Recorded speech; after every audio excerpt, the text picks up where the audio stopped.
बहुत समय पहले की बात है।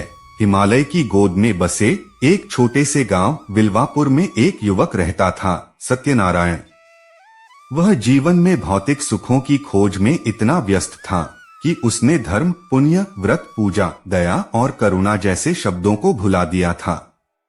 अपने स्वार्थ में डूबा सत्यनारायण ने कभी यह जानने की कोशिश नहीं की जीवन का सच्चा उद्देश्य क्या है। श्रावण मास का आगमन हुआ था। गांव के मंदिर में घंटियां बजने लगीं, भोलेनाथ का जलाभिषेक, भजन, व्रत, पूजा, रुद्राभिषेक, सभी जगहों पर शिव की भक्ति का उल्लास छा गया। लेकिन सत्यनारायण ने इन सब बातों को नजरअंदाज किया। उसके लिए श्रावण भी एक सामान्य महीना था। एक दिन उसकी बूढ़ी माँ ने उससे कहा, बेटा, कम से कम श्रावण सोमवार का व्रत तो कर ले। शिव की भक्ति से पाप भी कटते हैं और जीवन सुधरता है। लेकिन उसने हंसते हुए जवाब दिया, माँ, ये सब तो ढकोसले हैं। अगर भगवान होते तो दुनिया में दुख क्यों होता? माँ ने कुछ नहीं कहा। उन्होंने बस भोलेनाथ से प्रार्थना की, हे नाथ, मेरे पुत्र का अज्ञान नष्ट करो, उसे अपनी छाया में लाओ। श्रावण का दूसरा सोमवार था। सत्यनारायण जंगल की ओर गया लकड़ियां लाने। तभी आकाश में घनघोर बादल घिर आए। मूसलाधार बारिश शुरू हो गई। वो एक गुफा में छिप गया। लेकिन गुफा में कुछ असाधारण था। वहां एक वृद्ध साधु ध्यानमग्न अवस्था में बैठे थे।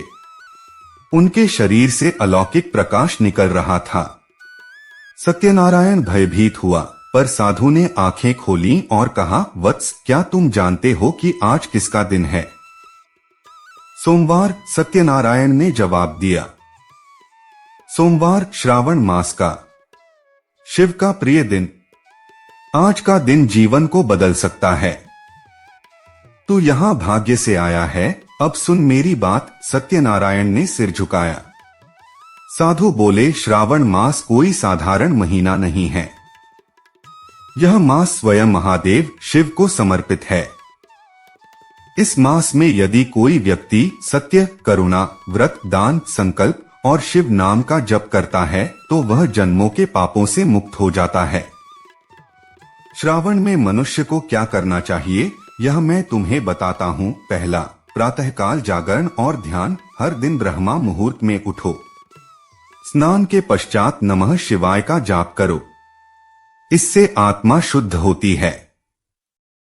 दूसरा, सोमवार व्रत। श्रावण के प्रत्येक सोमवार को व्रत रखो। दिन भर फलाहार करो और भगवान शिव का अभिषेक करो, जल, दूध, शहद, बेलपत्र से। तीसरा, रुद्राभिषेक। शिवलिंग पर रुद्राभिषेक करना अत्यंत पुण्यदायक है। विशेषतः रुद्राष्टाध्यायी या रुद्र चंपा का पाठ करते हुए अभिषेक करो। चौथा, दान और सेवा। गाय, ब्राह्मण, साधु और जरूरतमंद को अन्न, वस्त्र, जल, फल आदि दान करना महापुण्य है। इससे पितरों की भी शांति होती है। पांचवा, मांसमदिरा और क्रोध का त्याग। इस मास में किसी भी प्रकार का अहिंसात्मक व्यवहार, मांसाहार, मदिरापान, अशुद्ध वाणी व क्रोध वर्जित होता है। शिव की आराधना तभी फलदायी है जब मन और वचन दोनों पवित्र हों। शिव पुराण का श्रवण और पाठ। श्रावण मास में शिव पुराण का पाठ या श्रवण करना अत्यंत पुण्यकारी है। इससे ज्ञान, भक्ति और वैराग्य की प्राप्ति होती है। सातवां, जल चढ़ाना और बेलपत्र अर्पण। हर दिन शिवलिंग पर शुद्ध जल चढ़ाओ। नमः शिवाय का जाप करते हुए बेलपत्र, धतूरा, आक, पुष्प आदि अर्पित करो। आठवां, नदी स्नान और तीर्थ यात्रा। श्रावण में गंगा स्नान, विशेषकर सोमवार को, हजारों जन्मों के पाप मिटा देता है। यदि तीर्थ नहीं जा सकते तो घर में गंगाजल से अभिषेक करो। सत्यनारायण की आंखें खुल चुकी थीं, जैसे उसके जीवन का अंधकार मिट गया हो। साधु ने उसे कहा, अब वापस जा बेटा। जो कहा उसे जीवन में उतार। सत्यनारायण ने उसी क्षण व्रत का संकल्प लिया। अगले ही दिन से उसने प्रातःकाल उठकर स्नान किया, नमः शिवाय का जाप किया और पहली बार अपने जीवन में भूखा रहकर सोमवार का व्रत रखा। माँ ने उसे देखकर आंखों में आंसू भर लिए। उन्होंने शिव को धन्यवाद दिया। श्रावण मास के अंत में गांव में एक बड़ी महामारी फैल गई। कई लोग बीमार पड़ गए। सत्यनारायण ने पूरे गांव में औषधियां, पानी और भोजन वितरित किया। वह मंदिर में सेवा करने लगा। हर दिन शिवलिंग का अभिषेक करता, भजन गाता और गरीबों की मदद करता। एक दिन जब वह रात को मंदिर में ध्यान कर रहा था तो उसने एक दिव्य ज्योति देखी। भोलेनाथ स्वयं उसकी आंखों के सामने प्रकट हुए।